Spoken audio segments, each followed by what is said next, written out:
I chose a half measure when I should have gone all the way. No more half measures, Walter. FromSoft did a fantastic job of misdirection in Armored Core 6. Handler Waltuh is much more tragic and nuanced than the preview trailers would have had us believe. Since Waltuh has the most audio lines in the game, understanding him is a great way to understand what exactly is going on Rubicon.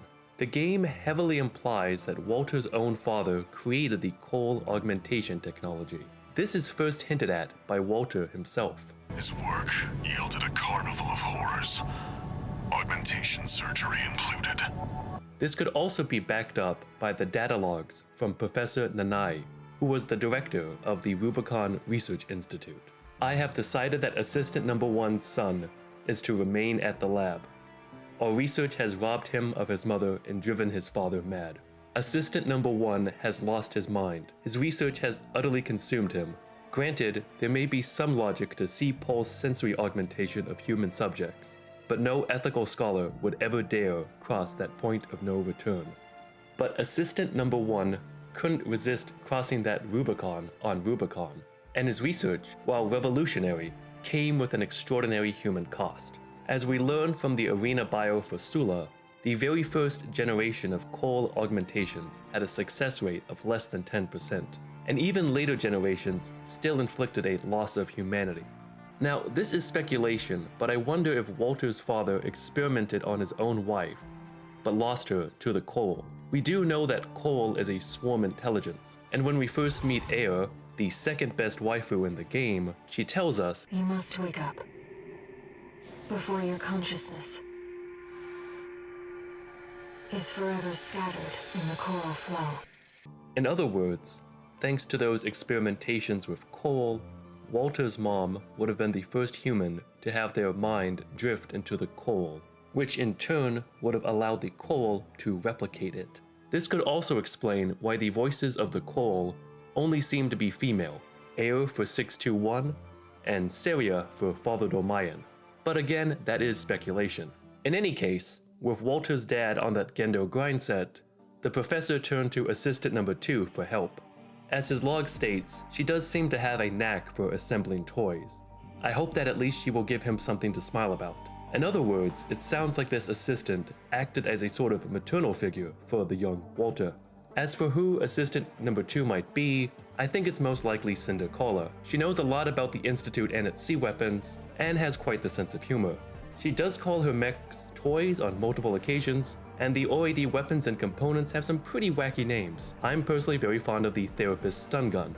And to top it all off, Cola calls herself a Cinder, or a survivor of the fires of Ibis. Now, the fires of Ibis was a last-ditch effort to stop the coal from spreading, but at the cost of incinerating the entire planet of Rubicon.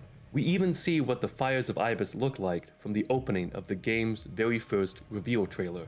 And as we learn from the Fires of Ibis video record, the professor decided that he alone shall bear the burden of watching the fires of Ibis burn. And I believe that this professor was the other scientist Walter mentioned. But there was another scientist. He took his colleagues' sins upon himself and set it all ablaze. Died with no regrets.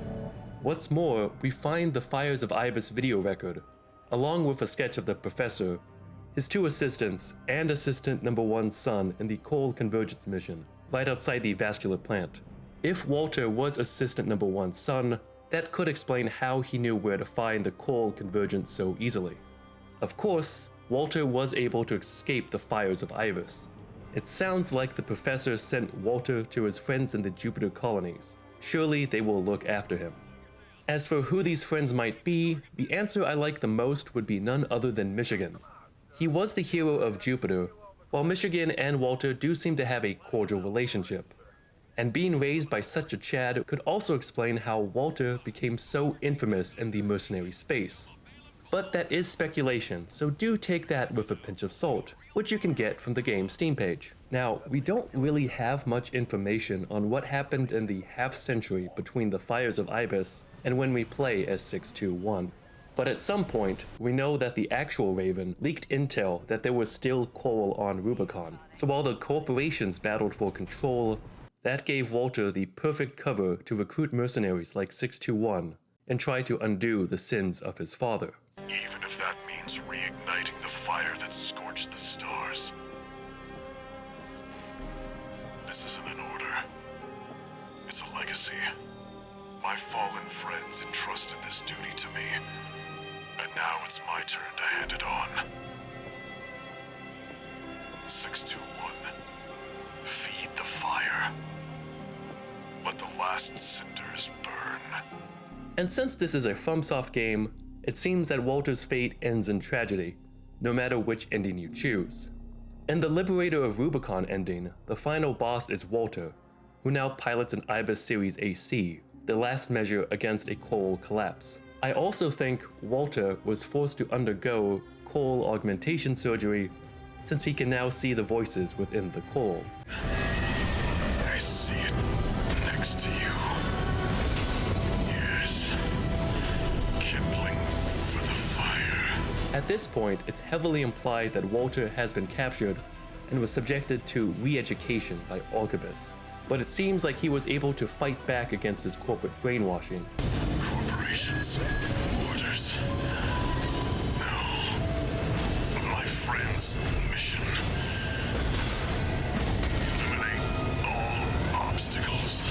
And for the true prepare to cry, we have Waltuh's final lines of dialogue. I have to burn every last cinder.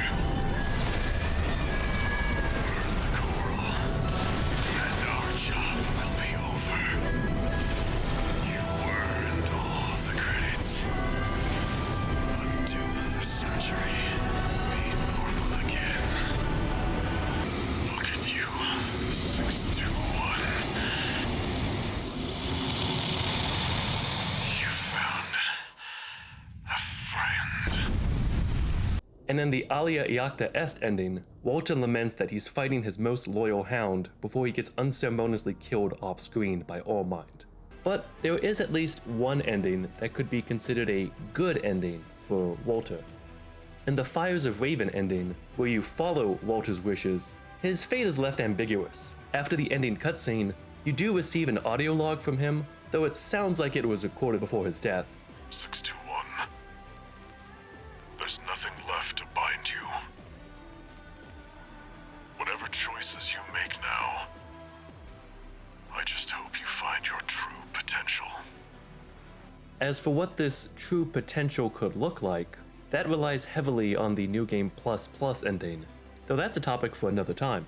Thank you so much for watching. That's everything I could kind of muster together about Handler Waltuh. I would love to know what you think, so let me know down below. Pull out before I make this complicated. I'm not having sex with you right now, Waltuh.